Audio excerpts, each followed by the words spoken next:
హర్షించు విటుల చూచి పీఠమద్దుల కొనరించు పెద్దరికము కౌలటేయుల పాటించు గారవించు శిష్టకుల దీక్షితుని పట్టి సిగ్గు విడచి.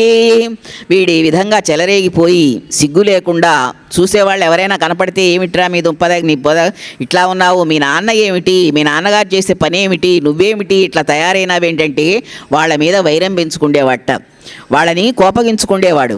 ఈ విధంగా జరిగిపోతుంటే సజీవ నిర్జీవ ద్యూతంబుల ఓడిన ధనంబులకు కితబులకు తల్లిమేని ఆభరణంబులు ఒక్కొనొక్కటిగా.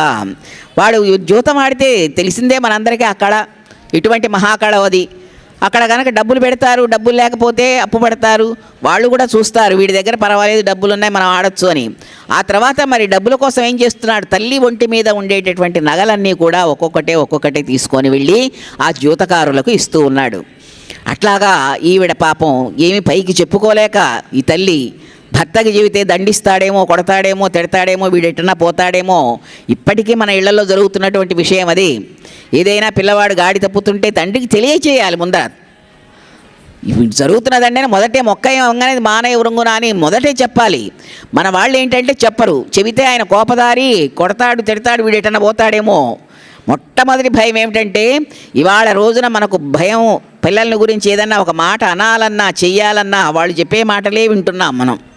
వాళ్ళు ఏది చెబితే అదే చేస్తున్నాం, వాడికి ఇష్టమైనటువంటి చదివే చదివిస్తున్నాం, వాడికి ఏది కావాలంటే అది.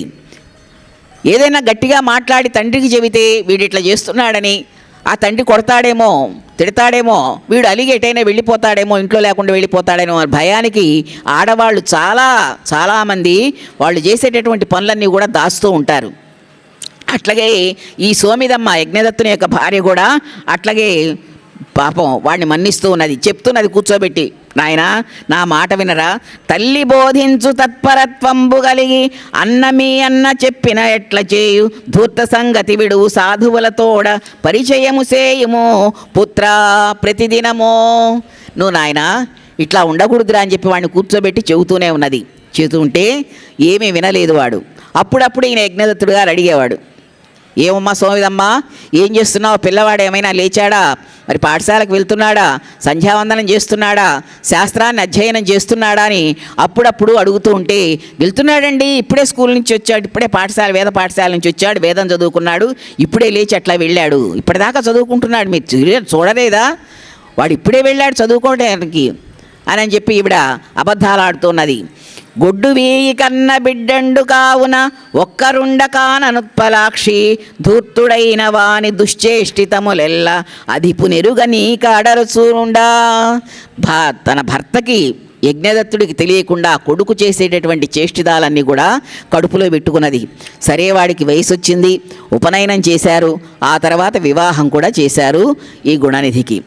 వివాహం చేస్తే అప్పుడైనా మాడతాడేమో అని చెప్పేసి పాపం ఈమె సోమిదమ్మ గారు చాలా ఆరాటపడింది. అట్లాగే పెళ్లి చేశారు. చేసినప్పటికీ కూడా వీనిలో మార్పు లేదు. ఇది అంతా కూడా తండ్రికి తెలియకుండానే జరుగుతున్నది ఈ విషయం అంతా కూడా. తండ్రి ఉన్నప్పుడు చాలా గొప్పగా ఉండేవాడు, వాడు మంచి వంచనాపరుడు కాబట్టి తండ్రి ఉన్నప్పుడు శాస్త్రం చదివేవాడు, మరి వేదాధ్యయనం చేస్తున్నట్టు నటించేవాడు. ఆ తండ్రి అటు పోగానే వీడు వెళ్తూ ఉండేవాడు. ఇలాగ జరిగిపోతున్నది.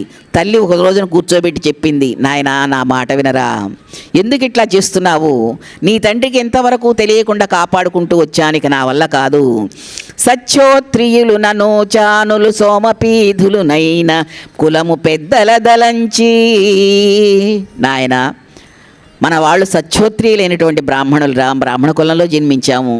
సచ్చోత్రియులు అనూచానులు సోమపీధులునైన కులము పెద్దల దలంచి. మన కులం వాళ్ళు ఎటువంటి పెద్దవాళ్ళు ఉన్నారు, వాళ్ళందరినీ కూడా అనుకో ఒకసారి. అటువంటి కులంలో నువ్వు ఇట్లా చేయటం మంచిదా. భాగ్య సంపద పుణ్యపతి దేవతలలోన ఎన్నంగదడిగేడు నన్ను దలచి. భాగ్య సంపద పుణ్యపతి దేవతలలోన నన్ను చూసినటువంటి వాళ్ళందరూ కూడా సోమిదమ్మ గారి జన్మ ఎంత ధన్యమైంది, యజ్ఞదత్తునకు భార్యగా ఉన్నది, ఒక సత్పుత్రుడికి తల్లిగా ఉన్నది అని అందరూ కూడా నన్ను మెచ్చుకుంటూ ఉంటారా. కనీసం నా యొక్క ఇదేనా చూడు, రేపు మీ నాన్నగారికి తెలిస్తే నా సంగతి ఏమవుతుందో ఒకసారి నువ్వు గమనించు నాయన. భాగ్య సంపద పుణ్యపతి దేవతలలోన ఎన్నంగదగి ఎడు నన్ను దలచి వేద శాస్త్ర పురాణ విద్యా నిరూఢులై వాసికెక్కిన తోడి వారి దలచి. నీ చెల్లులున్నారు, స్నేహితులున్నారు, వాళ్ళు ఎంత బాగా చదువుకుంటున్నారో ఏం చేస్తున్నారో చూస్తున్నావు కదా, కనీసం వాళ్ళని గురించి కూడా ఆలోచించవా? కాబట్టి చెడ్డ ఇంటి చెదారమై నివ్వటిల్లెడు 20 నిన్ను దలచి. 25 వచ్చినాయి.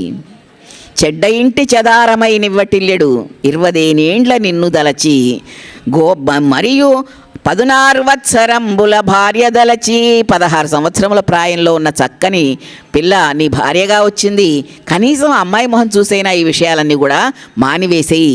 కాబట్టి నువ్వు ఘోరతనములు మానురా కొడుకు కుర్రా. నాయనా, నీ ఘోరతనాలు మాని నువ్వు చక్కగా ఉండు. మన వంశానికి కులానికి కీర్తిని తీసుకొచ్చేటటువంటి పనులు చేయమని చెప్పేసి ఆ తల్లి చెవిని ఇల్లు కట్టుకొని వీడిని పోరుతూ ఉన్నది.